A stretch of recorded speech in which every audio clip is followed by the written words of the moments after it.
Dandazon al'ummar musulmi sun gudanar da sallar idi a jihar Sokoton da ke Najeriya.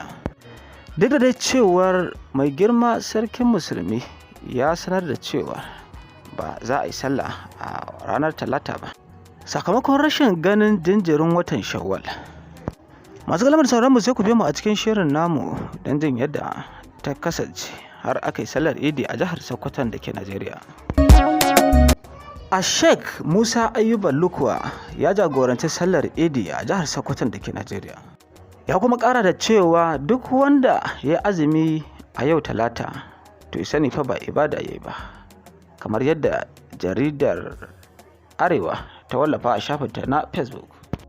Ba za mu fasa ba, yau zan jagoranci sallar idi a Sokoto, cewar malamin addinin musulunci na a Sheikh Musa Ayuba Lukuwa.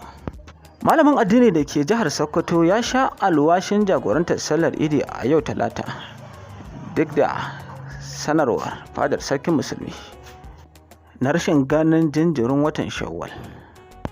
Malamin ya rubuta a shafinsa na Facebook yana mai cewa gobe talata za mu gabatar da sallar idi sakamakon ganin jinjirin watan sallah kamar yadda addinin musulunci ya tanadar. To Allah ya sa mu dace, amin suma amin. Kada ku manta da danna mana subscribing da kuma danna mana alamar ƙararrawa da liking da comment domin ci gaba da samun shirye-shirye na da lokacin da muka dora.